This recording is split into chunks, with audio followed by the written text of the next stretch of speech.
So you started composting, right? You had the best of intentions, but now your kitchen kind of smells like a landfill and it's buzzing with fruit flies. Does that sound familiar? Well, don't give up. Today, we are fixing this for good with some pro-level hacks that are going to turn your smelly mess into rich, earthy fertilizer. I know. You had this amazing vision of turning your food scraps into black gold for your plants. But the reality, it's a little less ideal. The smell, the pests, that soggy mess, I mean, it's enough to make anyone want to just quit. I totally get it. But listen, the problem isn't you, it's the method. And the fix is actually surprisingly simple. And this is why it matters so much. Your small bin is actually part of a much bigger story. Here in Kathmandu alone, we generate over 1,000 tons of waste every single day. And the craziest part, about 60 to 70% of that is organic waste. This valuable stuff that could become incredible compost, but instead it's just clogging up our landfills. So in this explainer, we're going to turn you from a frustrated beginner into a composting pro. We'll cover the golden ratio that stops the stink, hacks to get compost in literally half the time, an apartment survival guide for zero odors, how to level up your compost to premium quality, and what to do with that liquid gold you might be throwing away. Let's get right into it. Okay, let's get to the absolute root of the problem. The single biggest reason compost fails, the #1 cause of that swampy, smelly mess, is an imbalance of moisture and nutrients. But once you master this one golden rule, you've pretty much solved about 90% of all your composting problems. Seriously. I want you to think of your compost like a recipe. You've got your greens, this is all the wet and nitrogen-rich stuff like your kitchen scraps and coffee grounds, and then you have your browns, the dry, carbon-rich materials like shredded cardboard, dry leaves, or cocoa peat. Now here's the golden rule. For every 1 part of greens you add, you absolutely must add 2 to 3 parts of browns. This isn't just a suggestion, it's the law of odorless composting. The browns soak up all that extra moisture and create air pockets, preventing that stinky swamp from ever forming.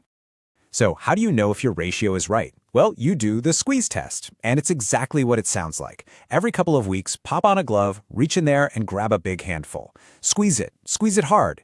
If water drips out, your mix is way too wet. You need to add more browns. Simple as that. If it feels dry and crumbly, it needs a little more moisture, so you can add some more greens. What's the perfect balance? It should feel just like a wrung-out sponge. Damp, but not dripping.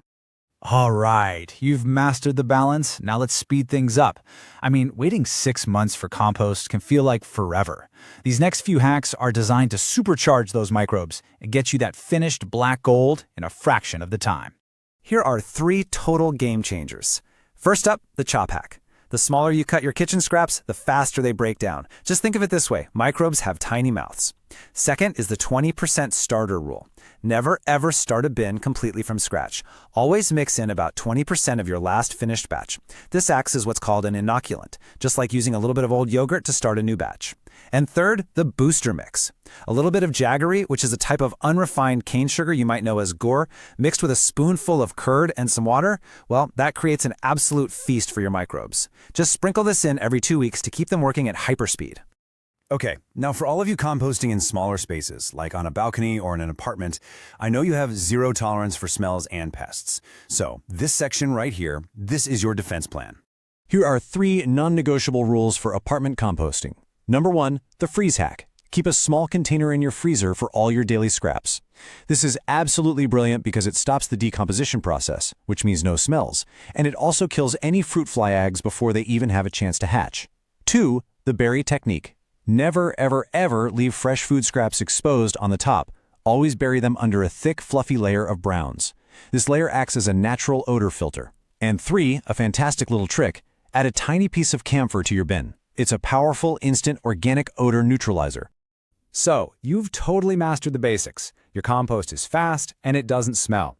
Now, let's talk about upgrading the quality from basic to, well, premium. We're not just making soil here. We're making complete food for your plants. You know, the key to premium compost is really diversity.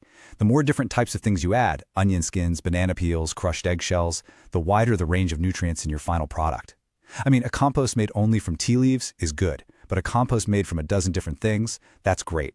And for that final finishing touch, right before you use it, mix in a bit of bone meal for phosphorus and neem kali, which is also called neem cake. It's what's left after they press oil from neem seeds.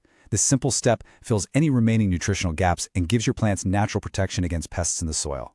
Now, a lot of compost bins, especially systems like the Smart Bucket, produce a kind of liquid byproduct. And a lot of people see this liquid and think it's waste, or that something's gone wrong. It's not. In fact, it's one of the most valuable things your compost pile will ever give you. This liquid is called leachate, or sometimes compost tea, and it is a super concentrated liquid fertilizer, just packed with all the good, soluble nutrients from your compost. But it's incredibly potent and a little acidic, which is why you can't just pour it directly onto your plants. And here is the single most important rule for using leachate. You have to dilute it. The correct ratio is about 1 part leachate to 10 parts water. Any stronger than that, and you risk burning your plant's roots. But when you dilute it properly, oh man, this is a world-class fertilizer that will make your garden absolutely explode with growth.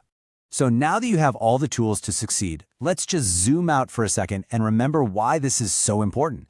Your efforts in your kitchen, they go far beyond just your own balcony garden. Just look at this breakdown of typical household waste. 60 to 70% is organic. Another 25 to 30% is recyclable. You know what that means? It means that by composting and recycling properly, you can prevent up to 90% of your household waste from ever reaching a landfill like Banshri Danda. You have the power to shrink your landfill contribution down to that tiny little 10-15% sliver. At the end of the day, composting isn't just a gardening hack. It's a powerful act. You are literally turning trash into treasure. You're taking something that would create harmful methane gas in a landfill, and you're turning it into life-giving food for the soil, actively supporting a real circular economy. You can do this, and it really doesn't have to be smelly or complicated. If this explainer helped you out, don't just keep it to yourself. Share it with one neighbor, one friend. Let's start a movement, balcony by balcony. And let me know you're in. Comment treasure below if you're going to try the freeze hack this week.